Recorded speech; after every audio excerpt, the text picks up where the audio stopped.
Hello, and welcome to Spotlight on East Fishkill. I'm Supervisor Nick D'Alessandro, and this is Councilman Tom Franco, and we're your hosts for Spotlight on East Fishkill. Spotlight's a show brought to you by the town of East Fishkill, where we highlight local businesses and other public venues. And today we have a very special show. We're at the East Fishkill Historical Society. Why don't we go on in and take a look? Let's go check it out. Here we are with Rick Sodler. He is the director for East Fishkill Historical Society. Rick, how are you? Good, very well, thank you. Thank you very much for coming. Thank you.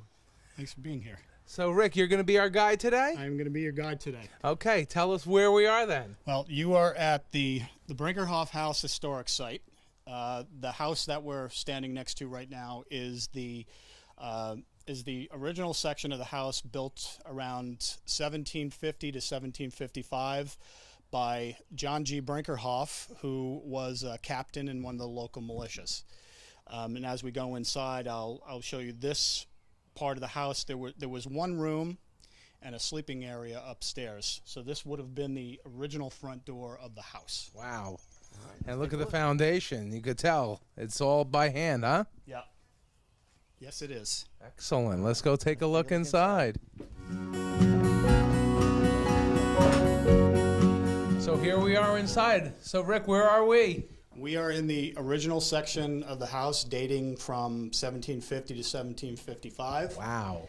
This room right here was where they ate and they entertained and basically lived. There was a sleeping area upstairs that had a ladder at one time, but now there's a set of stairs that goes to the upstairs of the house. So this was pretty much the whole house, besides the upstairs. This was the house for quite a long time in the history of this property. Wow. So just like today, the center of the house is a kitchen. This is pretty much where they did it all. Exactly. And just to give you a little history of this of the fireplace here, this was this mantle and a beehive oven that was here. These were reclaimed from the Theodorus Van Wyck house, which is also known as the John Jay house, that was out on the IBM property, and this was done about 1985. The only functioning fireplace that we do have in the house. Wow, it's beautiful. And we have some visitors in here. We do. We have some visitors. We have our esteemed president of the Historical Society, Debbie Scannell. Debbie, how are you? Hi, Debbie. Very well, and yourself? Excellent, thank you. And this is Beth Brofman. She's one of our board members. Beth, how are you? And Cindy Wolf, who is one of our fabulous volunteers. Cindy, how are you? How you doing, Cindy? Well, thank you for having us. This is wonderful. Let's. What else can we check out here, Rick? I will show you this piece of furniture here. This is what is known as a Dutch casse, and it was basically, a closet or a wardrobe. Your linens would have been put in there, dishes possibly, basically for storage. And this piece was actually in the house when the house was given to the Historical Society back in 1975. And we believe that this dates to probably about 1750, 1755. Wow. Holy cow. It's Yeah, amazing. That's tremendous. And what's that writing on the door there in the inside? I'm not really quite sure exactly why people did that back then, but they are actually names of some local people. There's a name James Teller on there. The Teller family was over in Beacon, New York, and some other names in there. I don't know whether it was, kind of like when you have a guest book in your house. Right. That's pretty cool, though. Yeah. That's excellent. All right, what do we got here in this next Yeah, room? well, we can move on. Your dining to- area? Yeah, so this part of the house that we're going into right now is the addition to the house. This was added on probably around 1785 by George G. Brinkerhoff, who was John G.'s brother. They were both captains in the same local militia. We believe that John G. Gave the house and the property to his brother George, and George built this 4-room addition that has a center hall in it. This is set up right now as a dining room. It's beautiful. Yeah, it looks really nice. And I have to add that all of the pieces that are in this room over the years have been donated by folks who do live here in East Fishkill. Wow, all the furnishings, everything. That is Furnishings, the dishes, the rug that is on the Chairs floor as here, well? the chairs. And they're all from the same time period, relatively? Relatively the same time period. Wow, that's great. Very nice. Yeah. And this is a room that just this past winter was repainted. I've been usually the winter is when I get in here and do some refurbishing of things, and this room was just painted this past winter. I have to hand it to you, all you volunteers. You really maintain the house wonderfully. It's in beautiful condition. The entire grounds, really. Yeah. It's outstanding. Well, I have to say that in 1975, when the house was given to the society by the developer Gus Fink, the house was in horrible condition, and it took many years, many bake sales and tag sales Right. to raise the money to do everything in this house basically the way that you see it today. Wow. I bet. Well, it's paid off for sure. Let's take a look what's behind that door. This is a bedroom. This is set up as a bedroom in here. So another fireplace. Usually they had fireplaces in every room. Yeah. I would imagine, Every right? every room had a fireplace, and I'm sure that during the winter, all of them were going at the same time. Just imagine the amount of wood that was burned in this house Wow. just to keep everybody Yeah. warm in here. Right. And again, this is another room. Several winters ago, I spent a good amount of time repairing some of the plaster and the ceiling and the walls. And the floors, are the floors original? In general, yes, they are, but there are places where there have been some Replacement? boards replaced. Yeah, one of the issues that the society dealt with back in the early '80s when the house was being restored is that as the neighborhood was built around here, local kids used to break into the house and they would have parties in here. And there were some floorboards that wound up getting burned, and there were roof shingles that the society had worked hours and raised a lot of money for that were used to burn in the fireplaces. So at that time, the society wound up hiring a caretaker to be here in the house, Right, oversee everything. Yep. Make sure nobody's fooling around. and that has worked out very well. That's great. That looks terrific. Let's take a look here in the entrance. So this is our center hall. With on either end we have our Dutch doors, Yeah.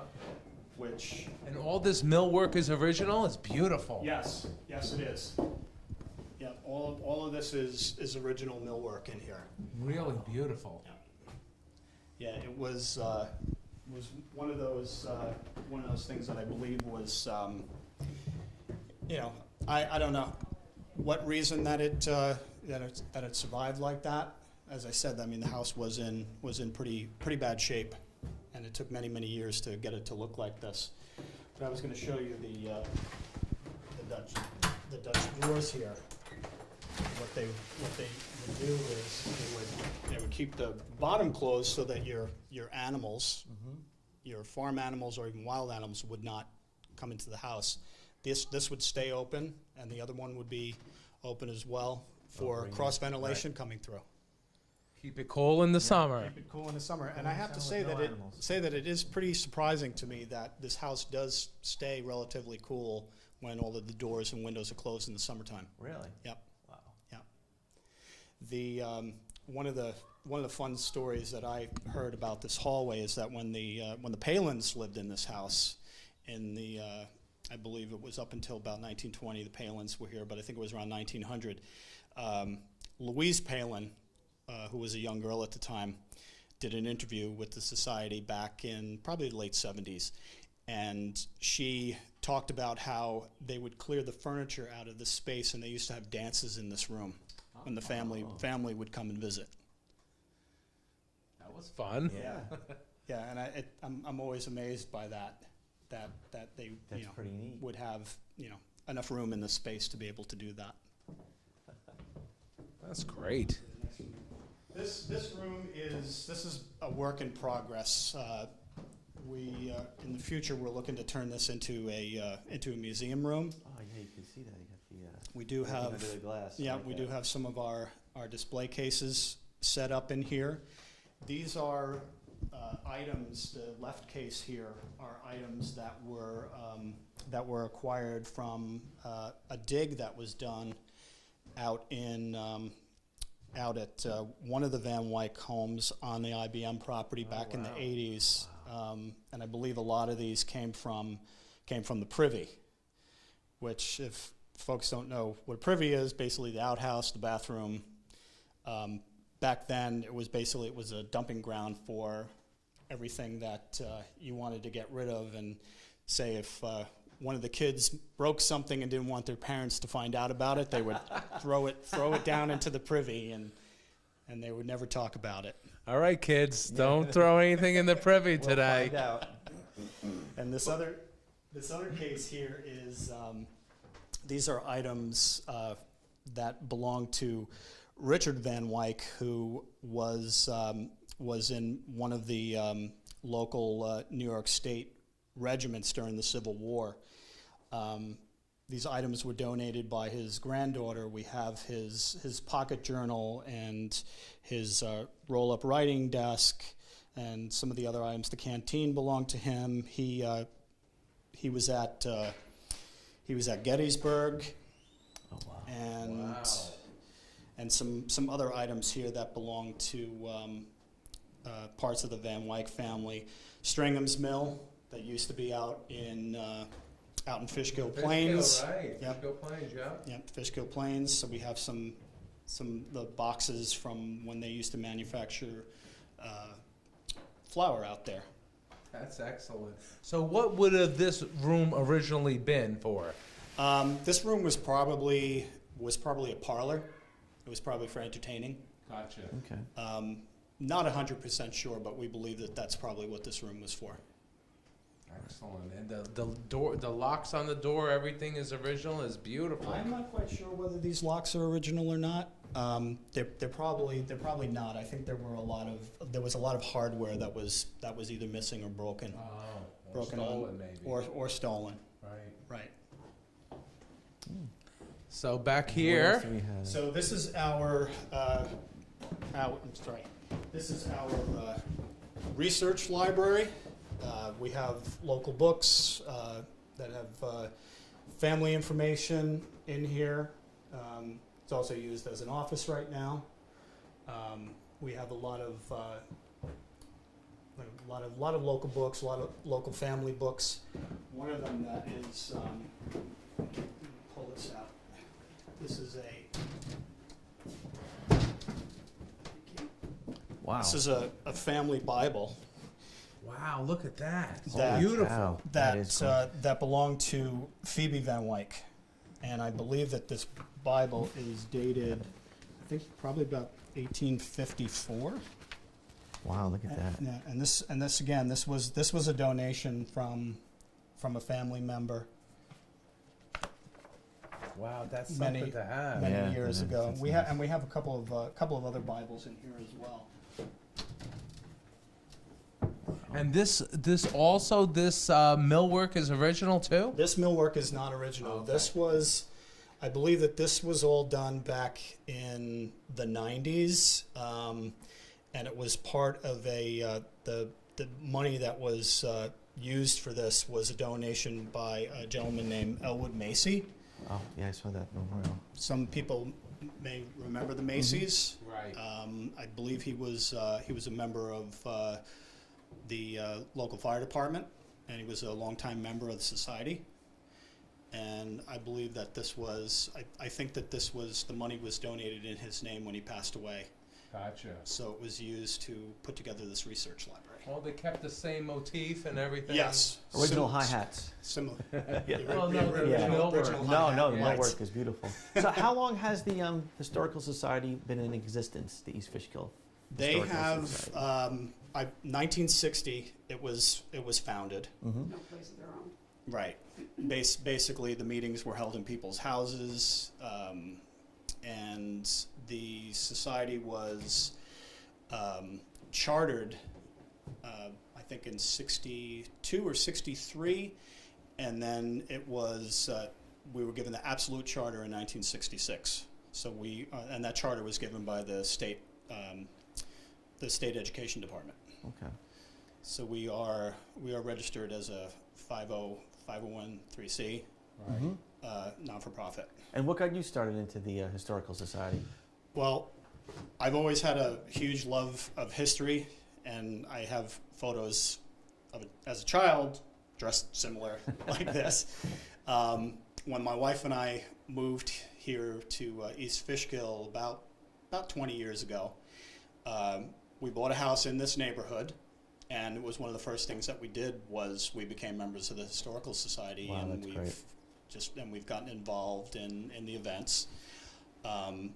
And I, prior to working here, I was the buildings and grounds supervisor at Boscobel in Garrison.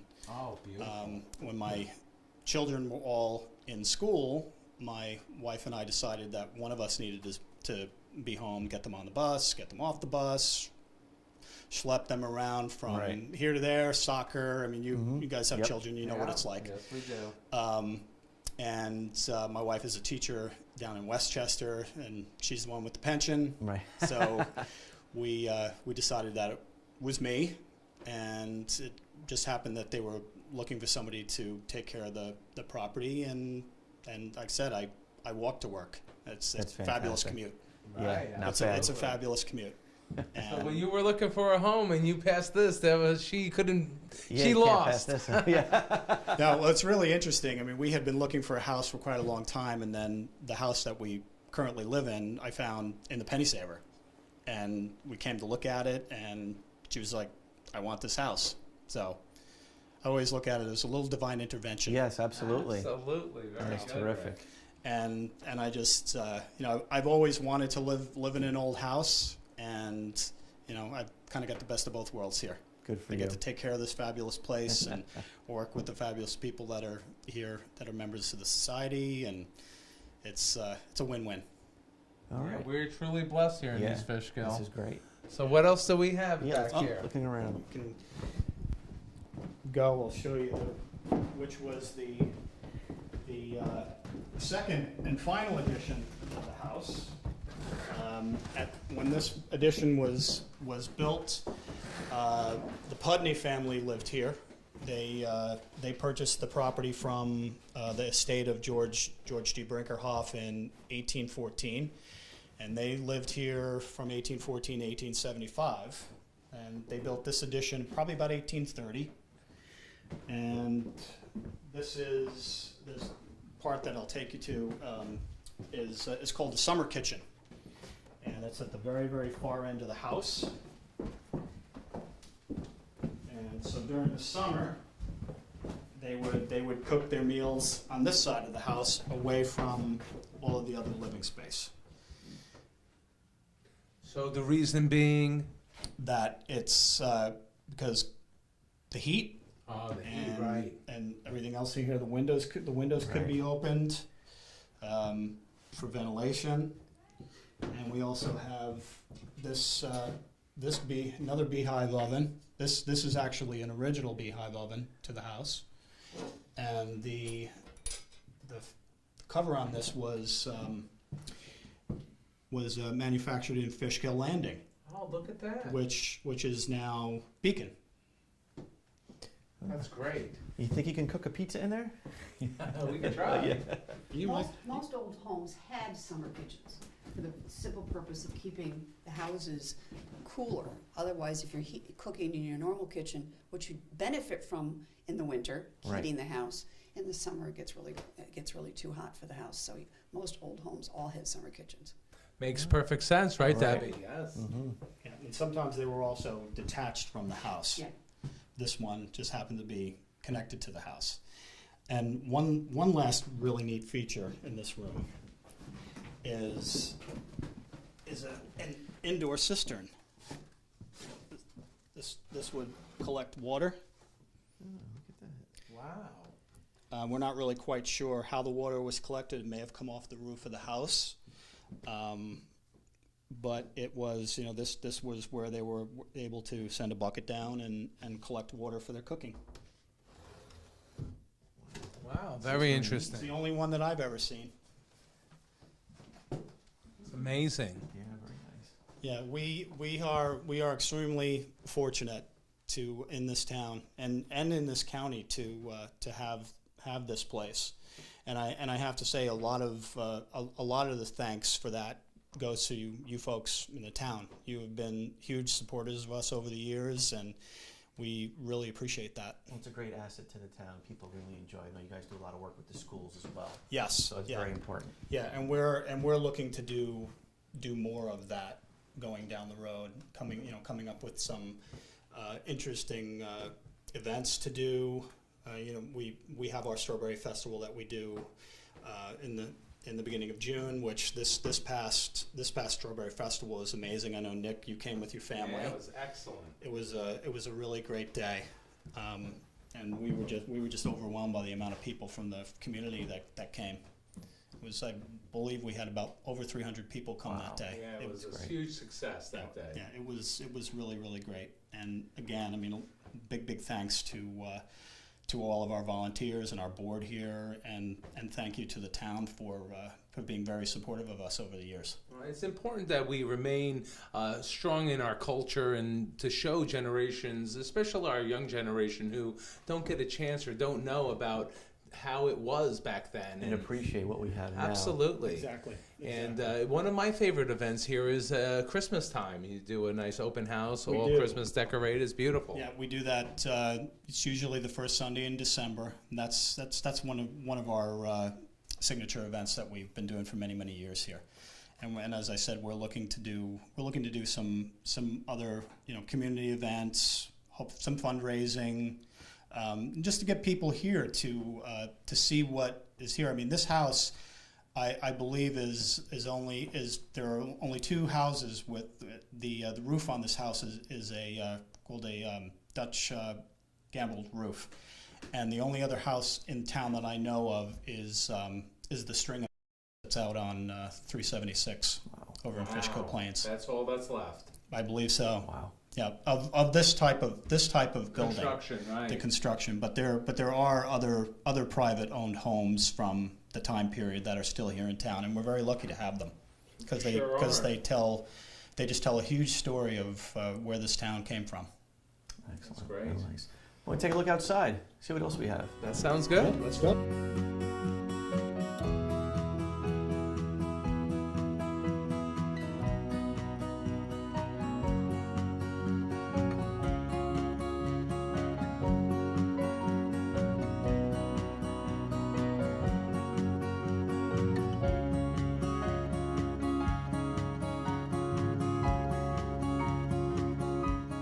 Okay, we're outside on the grounds, and what's our first stop? This is the Van Wyck carriage barn. That this was the first building that was brought to this property, probably about 1984, 1985. This came from the Theodorus Van Wyck farm, where the house that when John Jay stayed here in Fishkill, he and his family lived in that house from 1776 to about 1781. Wow. IBM offered this building to the society. They funded the whole entire project, the dismantling of it, and bringing it here, and the rebuilding of it on the property. Wow, that's Wow. great. That's a great historical piece. And we have a collection of farm tools and carriages and sleighs in here. That again, pieces that were donated or are on loan from families here in East Fishkill. So what's this picture on the wall here, Rick? This is the house, which was known as the J House, but originally belonged to Dr. Theodorus Van Wyck. Jay and his family rented it during the Revolution when they had to move from Westchester out of the threat of British attack, and they rented the house from from the Van Wycks from 1776 until about 1781. John Jay's mother actually passed away in that house. Wow. Oh, wow. And she actually was, from what I understand, is that she was buried somewhere nearby, but that burial location is a complete mystery. Wow. Wow, and this is the carriage house. This is the carriage house, carriage we're standing- barn That's that what we're we're standing in standing in, right right. now. That's in the background there. So Wow. that, unfortunately, that house was torn down, and then afterwards the carriage barn was donated by IBM to the society. Wow. Now, all the pieces on here, other than the original house, have been donated here? Yes. Yes. Wow. That is terrific. One of our most favorite pieces in this room. I'm going to let Debbie talk about this. Debbie, what do we got here? So we have here a mill. A mill. It is a working treadmill, so to speak, in the modern day form, that can be used to have this crank go and potentially either churn butter or to grind wheat. We're not sure exactly whether it was run by animals, and we've had Randolph, our goat, on here on many occasions, or kids, but it was in a basement. I don't remember what home it was, but it was in a basement here in East Fishkill. It was disassembled by the Historical Society and brought here and put up to run. And when you let the latch go, this actually walks, and the animal on it will actually have this go, so it makes the churning, this wheel go, that'll then churn. Got you. So where would on the bottom would be where they would put the milk or something? Not under there. We feel it was probably attached at to the something end, out here at okay. the end. Okay. And this was the wheel that made it go around. There's an arm on the end of that right there where that rope is tied to, and I believe that's What you attached would have to, been the what you were doing. the butter churn would have been Understood attached to. now. Understood now. Because everything on the farm, children, animals, everyone had to have a purpose. Right. Everybody- They had to everybody help. worked. You had to help. And so, as I say, we're not 100% positive exactly who ran the treadmill, but we think it probably was animals. So if you didn't help, you didn't eat. You didn't eat. I would have been helping a lot then, I guess. We should have brought our kids. We could have made some butter. Yeah, Put them to work. the house actually had one in the basement when the society took it over, and it was just in such bad condition. And I believe that this one that's currently in here was put together from both of them. It was combined. The donated one Oh, as well as understood. the one that we had. Yep. Two made one. Yep. Yep. So that we had this one here that is actually in really great condition. And I see back there you have a bunch of sleds. Yeah, we have Carriages and sleds. yep, carriages and sleds. This is a Portland cutter. Here we have another Portland cutter over on the side over there. I mean, we actually have too many of them in here, and it, whenever we have events, we try to bring them outside. Right. This particular one we bring out at Christmas time. Saint Nick comes and visits us, and the kids get to take photo ops with Santa and the sleigh. So the sleigh only went in the wintertime and the carriage during the summer. That is correct. And we actually have the Surrey that is back, the Surrey with the fringe on top in the back actually has had a dual purpose, and you could actually take the wheels off of that one and put blades on it. Oh, wow. Look at that. So that was very modern at the time. Yes, yeah. And no this one piece in the center here, That looks the oldest. yeah, and this one actually came from the Morgenthau farm, which is now Fishkill Farms, and that was used by the Morgenthau family. Wow, that's great.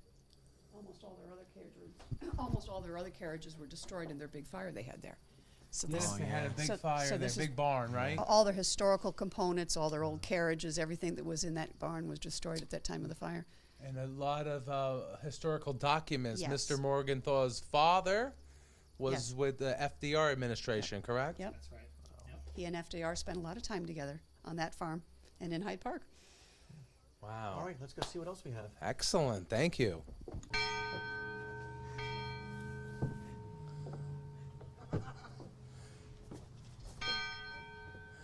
Well, it's time for school, I guess. So, Rick, tell us where we are right now. We are in what was known as Upper Hopewell Number 9. This was one of 14 schoolhouses that used to be in the town of East Fishkill. You think about how many school buildings that the Wappinger Central School District has. Well, this was one of 14, and this building originally sat at the Taconic Parkway and Beekman Road. Oh, wow. Right over by where Phillips Road is. It was that little red building that was falling down, and that was about. Okay, there we go. There we have. And this is it? That's where it And that sat got at moved its here. original location. And as I was just saying to Nick, that this building was really the beginning of the relationship with the town in helping save these local historic structures. Well, let's take a look inside.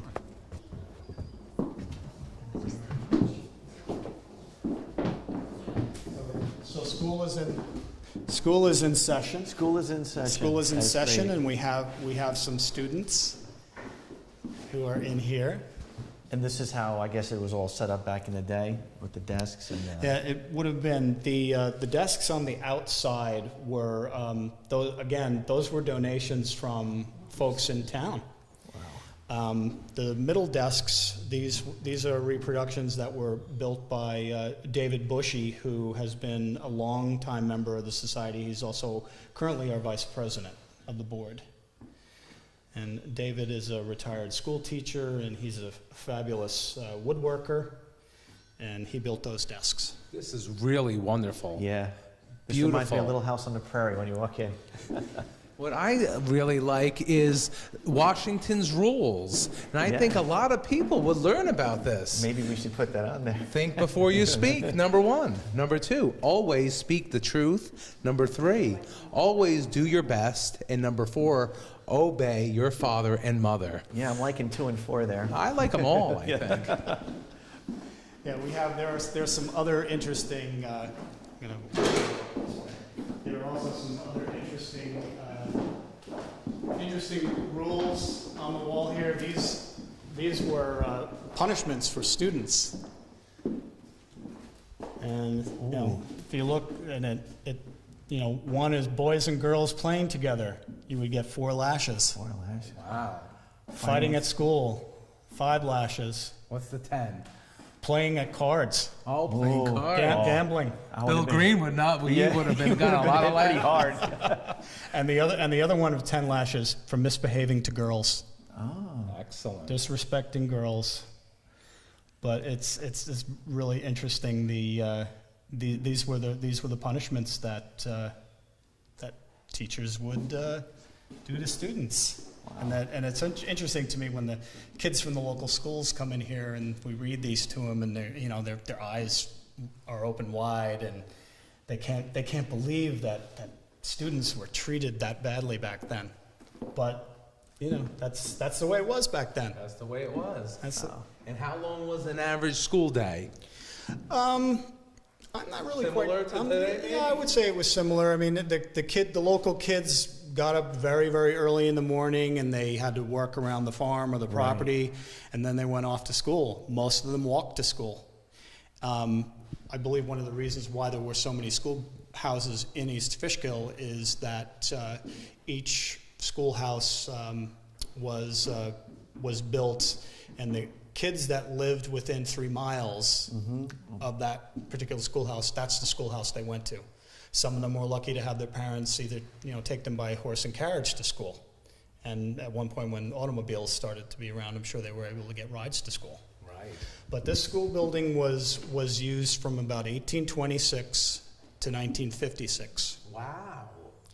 And 8 grades were taught here, so that one teacher taught children from 1st grade up until 8th grade.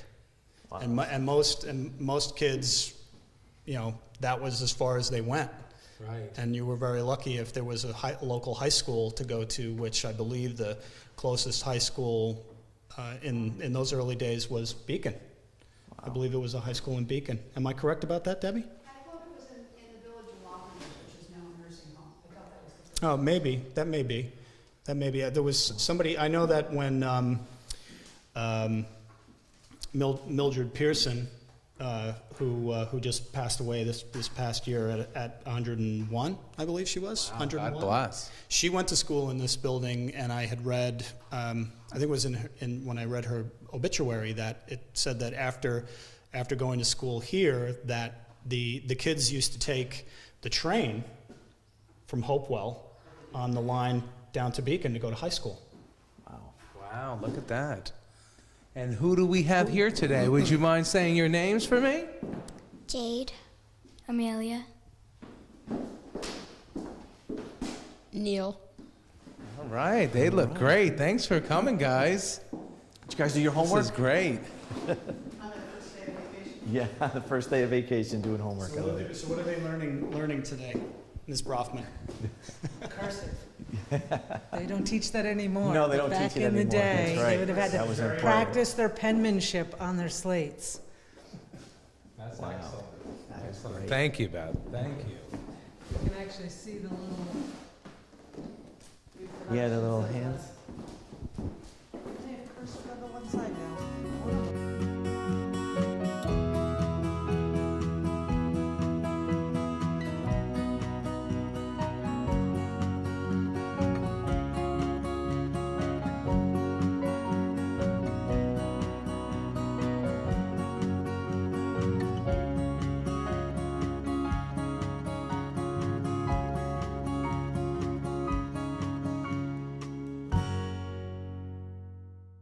Okay, Rick, where are we now? We are in what was the Rapelier Ice House, built around 1870, 1880, and this building came from the Cannon property across the street from Town Hall on 376. Oh, wow. And this came here probably about 2013, I believe. Yeah, I think that's 2012, right. 2013. I know that you were, Nick, you were here at the dedication for that, and our former supervisor, Mr. Hickman, was here for that event as Yeah, well. it was very exciting. So it let's was take a look very inside. exciting. What do we have here? Yeah, so this this is where is- they stored all the ice, obviously, right? Ice Yeah. house. After a lot of the early farms had root cellars, and then they, I guess someone figured out that there was a great way of harvesting ice. So a lot of the farms around here, and I believe that the Jacksons still have a building like this out on Shenandoah Farm. And this is where in the wintertime they harvested the ice, and then it was stored in this building, and it was stacked up all the way to the roof. And you can look that there are three doors. So once they would start from the top and work their way down, so they were able to open each of those doors as they got down to the lower level. And they also chopped up ice in here too. You can see these old boards in here have axe marks in them. Yeah. From when they were chopping up the ice. All the tools that they used. Yeah, the ice tongs and the ice pick, they would use this to, once the ice was cut, they would use that to retrieve it, to pull it out of the water. This is a cutting plow that would be pulled by a horse. Where they would actually make the ice before transferring it here. Yeah, well, what they would do with this is this would score the ice. Mm-hmm. The horse would pull it, as you can see in that photo up there.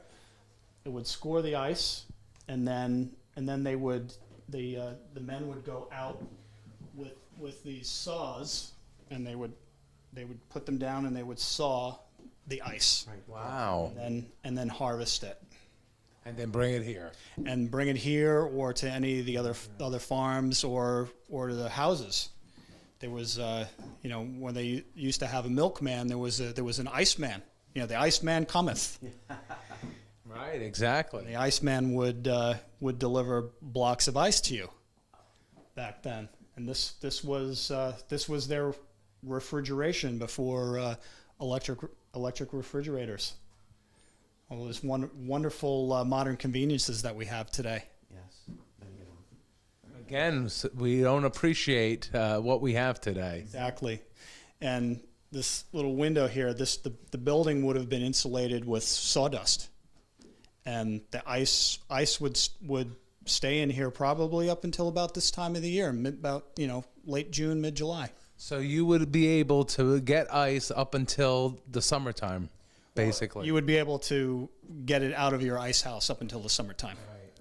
So it would all, as I said, it would all be harvested when the ponds and the lakes and the river was frozen. Right. And you'd be able to take a block of ice out and put it into your your cooler or whatever it is that you had in your house. Gotcha. All right, I'm hearing all this banging. We got to go to the blacksmith. Let's go see him. See. Yeah, you don't want to get too close to the. So what I'm working on here is I am making a beam drill for drilling a hole through a beam, just like how they would do in the 1800s. Just like this. This would be all forged by hand by a blacksmith. And what would that be used for? This would be used for when they would do post and beam construction, just like this building. You can actually see two holes here. This is what you would use to drill these holes to put the wooden dowels in, to pin the beams all together to hold the building together. Excellent. So right now, this is going to be the blade here. It gets twisted, and then before I twist it, I split this end and then weld in a piece of high carbon steel, because this would be made out of iron. And good quality steel for a cutting edge was very rare, and it was very expensive. And in these days, ironwork was actually charged by the pound, because the material was more expensive than the labor. Wow. So it was tough to find good quality. Right, it was tough to make it. Was the issue. So, and every last bit of scrap, iron, steel, whatever, it would all be used. It would all be saved. Nothing was thrown away. Right. Right. Makes sense. So what are you going to do right now? Right now, I'm working on this handle end here. So I'm drawing this piece down, so that way you can put a handle on it. Excellent. You can show us? Yeah. All right.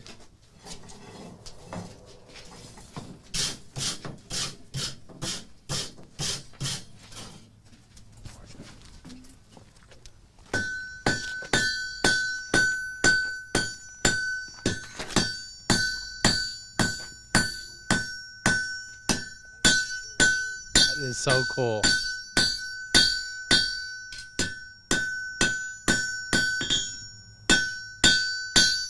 Councilman, you should try that. Yeah, why not? It's like a hammer.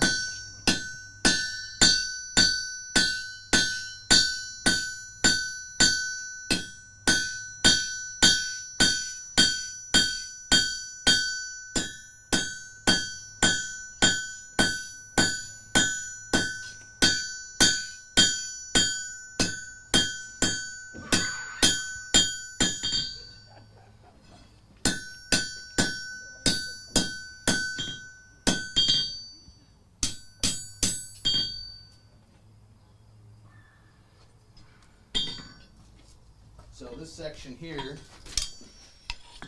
is going to be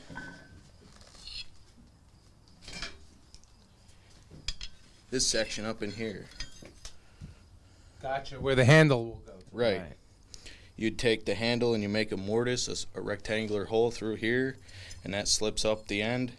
And I'll take right on the end, and I will draw this down, so that way when you poke it through, you can rivet the end over to attach the handle. Very good. And then when you would work on the other end to make the corkscrew, how would you do that? You would put it somewhere and turn it? Yeah, I'd hold it in the vise and just twist it. Oh, and just twist it. Right. Excellent. Yeah, and I've been working on this all morning. Wow. Just this one piece. Wow. Well, thank you for the demonstration. That looks great. That's great. Thank you. So, Rick, obviously, This building was, we obtained this back in 2014, and it was given to the society by the Hyatt family who used to own Hyatt's Garage out on 52. This building was Elwin's grandfather's blacksmith shop, and it was originally on the family farm up on Stormville Mountain. And when 84 was built, it was removed from there because it was basically in the right-of-way of what is now the westbound rest area. So it was moved from Stormville Mountain down to their property over on 52 by the Taconic. We've also been told that prior to it being at Stormville Mountain, that this building was originally over in Holmes, New York, off of 292. Mm-hmm. So this is probably its fourth location, and it was brought here. The building looked a lot different than it does today. It was encased in aluminum siding when it came here. It was brought here all in one piece. The building was flatbedded here and put down on the foundation, and then we began to work taking the siding off of it and basically bringing it back to some of the old photographs that we saw. And we're extremely fortunate that we've got young Jimmy Burr here, and we have a great relationship with him. He's got a shop to work in, and he's here whenever we have our events. And it's helped this place come to life, which really is one of the things that I've always, being a member, I've always thought we've got all of these fabulous buildings here. It's almost like we have a mini Sturbridge Village. I was just thinking that. You have a little community here. Yeah, it's a little community here. Let's walk back in time. People being involved in this site. This site is becoming more and more frequently a site for Eagle Scout projects. And the floor that actually is in here was an Eagle Scout project, as well as the split rail fencing behind us, and then more recently the stove that we've put out. So the Scouts have done a lot to help us out also. It's been a great site to have Eagle Scout projects, and as I say, the floor in here was one of the Eagle Scout projects. That's excellent. Yeah. And these were all reclaimed bricks. A lot of them that are in there were manufactured at the Dennings Point Brick Factory, which was on the river in Beacon. And what about the equipment? A lot of the equipment that's in there came with the building. A lot of it belonged to the Hyatts. A lot of it belongs to Jim. And just recently, Jim had to rebuild the forge because it was starting to fall apart. After it hadn't really, I think it was only occasionally used by the Hyatts. I mean, Jimmy is here almost every weekend working in here. Even in the wintertime, he's here. Jimmy, thank you. Yeah, this is great. It's a great pleasure to be a part of this place and be able to not only demonstrate for the people, but also have a place for myself to come and work and become a better smith. Well, it's great. You're really talented. It's wonderful to see. Would you mind explaining what each machine is? Sure. What this is here, this is a 30-pound carry-hard power hammer, and this dates back to around 1903. Wow. And it was retrofitted with an electric motor, but originally it would have been run by a big wide belt up here off of a line shaft, either driven by a hit-and-miss engine or a steam engine or a water wheel, like in the old factories and whatnot. Gotcha. And this is a great piece of equipment to have. It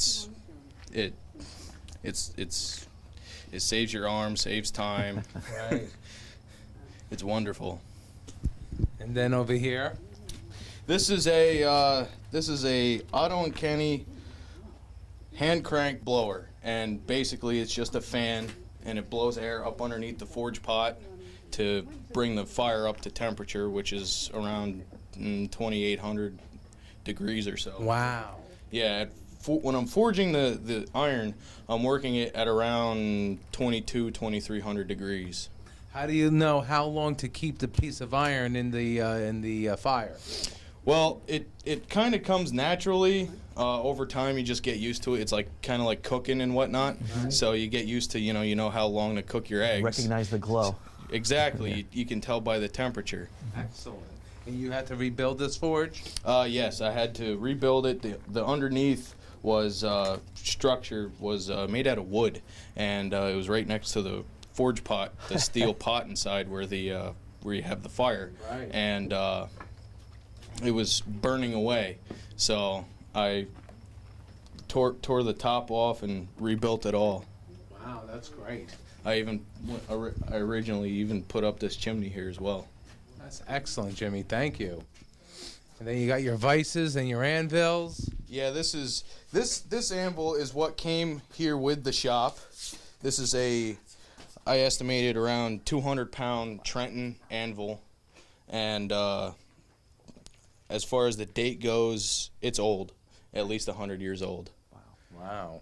And so is this one here. This is my personal anvil here, and that I bought, and it's a Trenton also, but it was cast, because you can see all the pitting and the horn and whatnot from the casting, whereas I believe this anvil here was forged.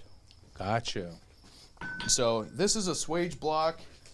This has all sorts of different holes and shapes in it. You know, you got V blocks over here, half rounds, and this was donated to us by Rick, who did the work on the bell tower for the schoolhouse. Gotcha. So what would you do? You wanted a half round, you put the piece of metal there and hammer it against there? Right. You take this guy,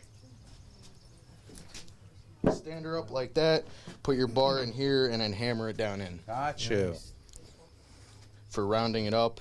And there's also V blocks on this side for squaring stock. You want something nice and square, you can put it in there. Right. And for bending and whatnot, this big arch here is nice for if you want to put a bend in a piece, and it's useful to have for all kinds of things. And the holes in the block itself are good for punching, for drifting, and that's things you would do for making the eye for a hammer, or making the eye of an axe, Right. or making hardy tools. This is a smaller swage block, and it does the same thing, but Smaller scale. right. And this one has these little dishes in it for making like the bowl for a ladle, Oh, right. or small spoons. There's spoons on this side, dies for making spoons. That's great. And this big vise here, this is just a regular old run-of-the-mill machinist vise, but it's big, and that's great for holding stuff. And these vices down here I haven't had a chance to set up. This is a blacksmith's post vise, and the advantage to this over this is it has this big post, and all the weight from the jaws rests on this post. So I can put a piece of steel in here hot and hammer it and work on it while it's in here without messing up this screw. If you do that with this vise, it'll mess up the screw in here. Oh, gotcha. So with this solidly mounted, you could beat on this all day and it won't hurt it. That's great. All right. Well, thank you. Really Yeah, appreciate Jimmy, it. thank you very much. Appreciate it. Oh, it's wonderful to be able to do this, and preserving history is wonderful. Yeah, well, we appreciate it. Thank you. Thank you. Thank you. So here we are, Rick, and we're our militia. Who do we have here today? Well, we've got James Burr Sr. here. How do you And do? we've got How are you? L.J. Wood, LJ, how are Lawrence? you? and the young lady sitting down behind there is Cindy Wolf.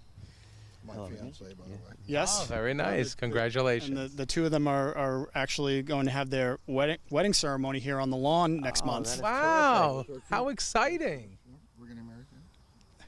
God bless. Good luck. So how long have you guys been involved with the Historical Society? 4 years. It's been about that since the blacksmith shop's been here. When I Since the came here, blacksmith? we came here. Oh, that's great. Yeah.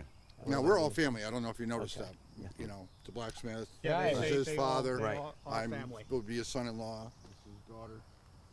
Vice versa. So, That's great. you know, we all got involved. We love the site. And anytime that Rick calls or has an event, we're here to support him however he wants us. That's great. That's excellent. That's good. Well, thank you for being involved. We really appreciate that. Can we do a demonstration, maybe? We can fire a round off if you want us Sure, to. Yeah. sure. You want to make some Film it? fire? Yeah. Excellent. You as the cameraman, please do not get in front of us because this shoots a 12-foot flame. Out the Nice. front of it. Yeah, So it'll off to the ruin your side a lens, little bit, okay? if not your life.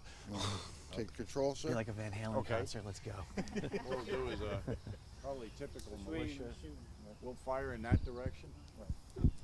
So, shoulder fire locks. Level arms.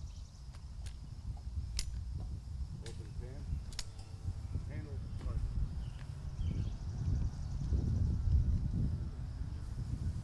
Frying pan.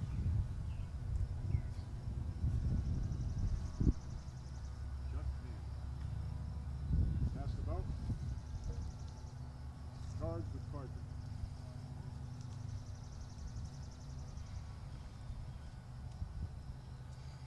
Ram down.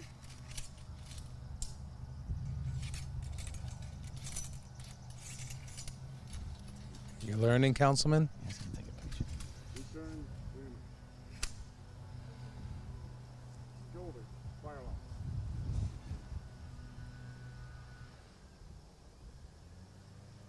Make ready. Freeze in.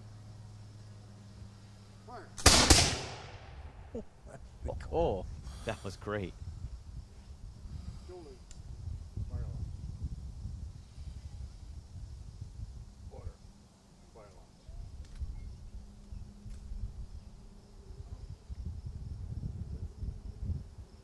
Shoulder. Fire lock. Shut pan. Fix. Bayonet.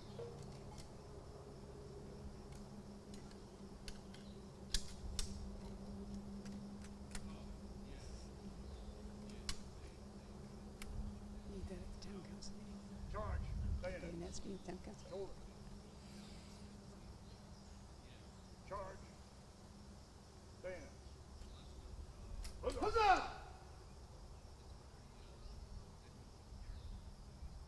Forward. March.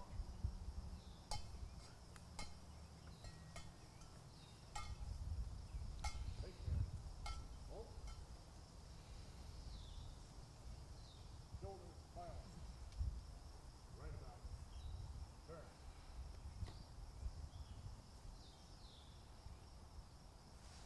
Charge. Bayonet. Huzzah! Forward. March.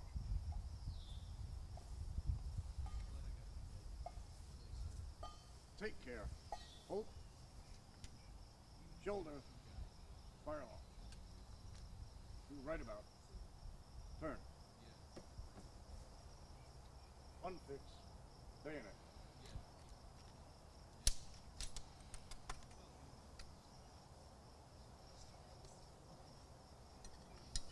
Find bayonet socket. Shoulder fire locks. Order. Firearms. Thank you. Excellent. Wow, Great job, that's guys. great. That was terrific. Thank you. Thank you, guys. Use this a lot. Until Washington got the training from Steuben in 78 and 9 in Valley Forge, the Americans pretty much used their bayonet to cook rabbits, squirrels on, or they threw them away. Wow, that's amazing. But that's an English bayonet. These are English brown bess muskets. It was one of the, basically this is the gun that built America.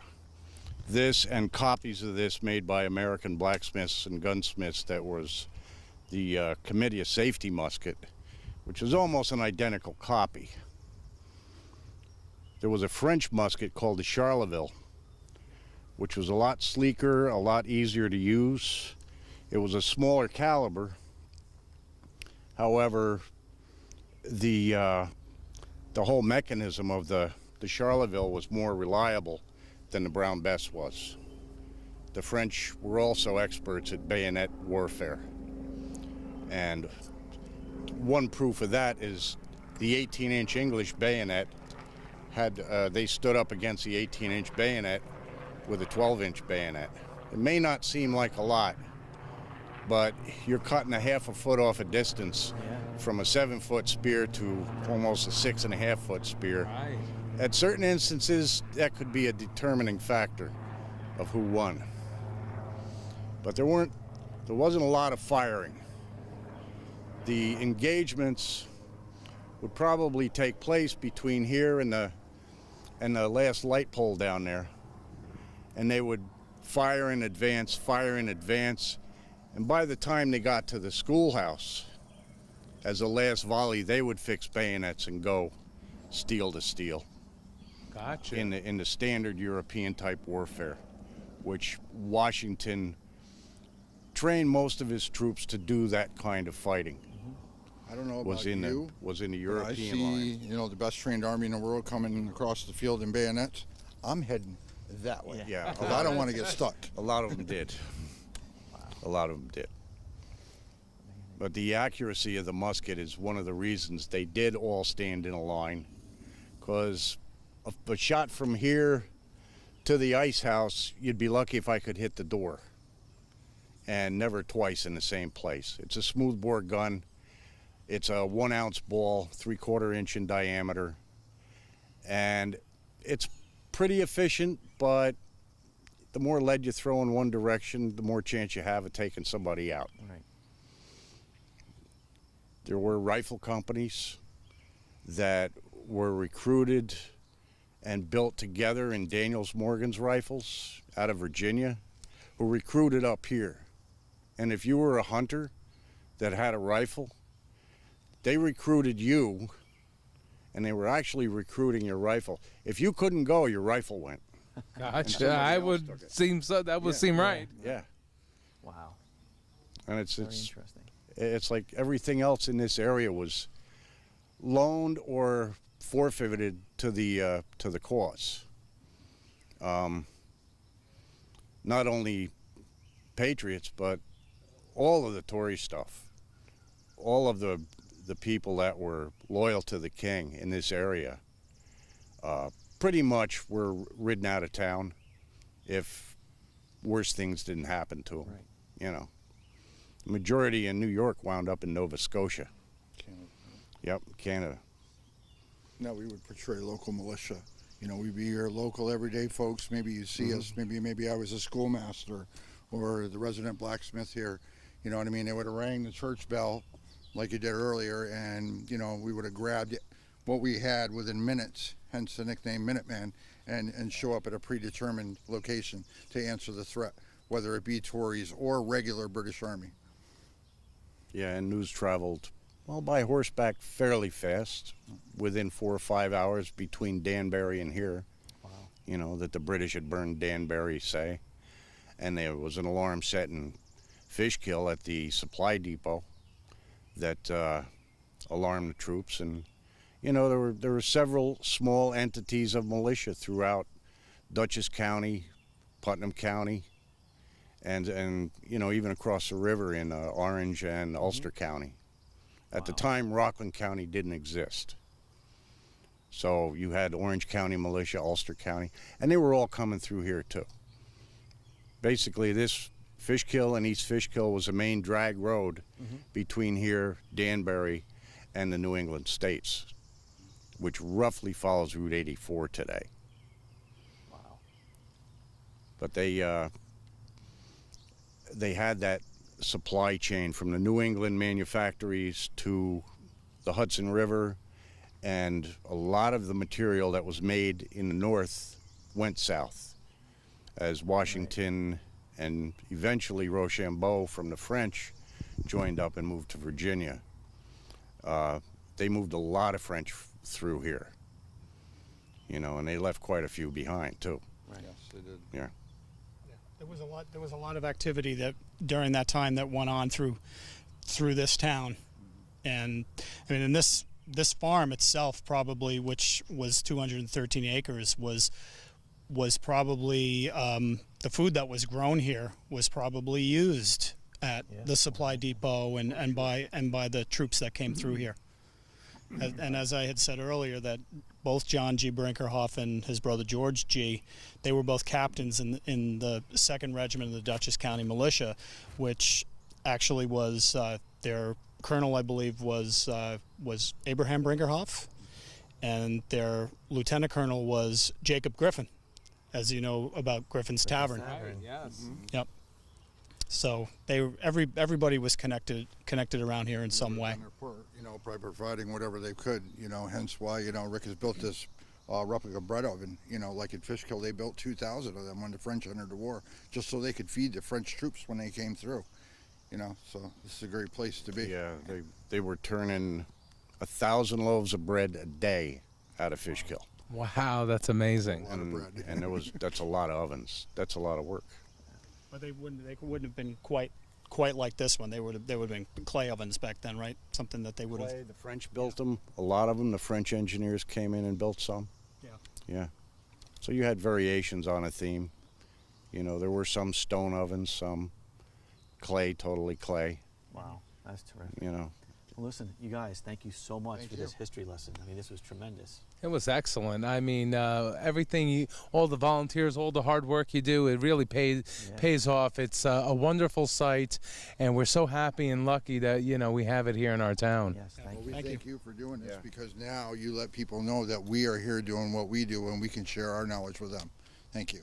Thank you. Thank you. Thank you very much for having us today. So thrilled you came.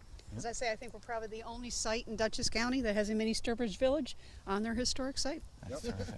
Thank you. Yeah. And we're just, we're continuing to look to improve and to be able to continue to educate the public.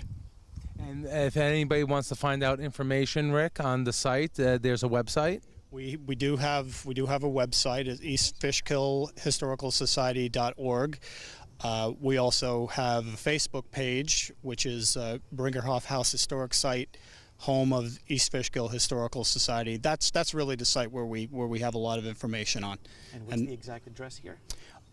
We're at 68 North Kensington Drive in Hopewell Junction. We are in between Route 82 and 52 off of Palin Road. Excellent. And when's your next event? We are doing a dedication for the bell tower for the schoolhouse and also the bread oven on Sunday, July 8th at 1 p.m. We'd love for you to be here to possibly put in the first loaf of bread. I will try to be there. Or pizza, whichever you would want to do. Whatever you would like. You put in the first loaf of bread, and we'll have Cindy make the first vat of butter to put on it. How about that? That sounds good to me. That sounds good to me. Well, look forward to being here for that. And again, thank you very much.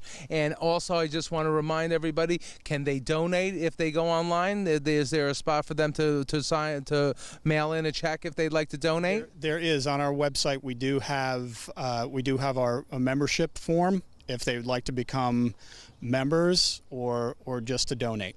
Excellent. Okay, well, thank you all. Thank you. We appreciate it. Thank you very much for being here. Thank you.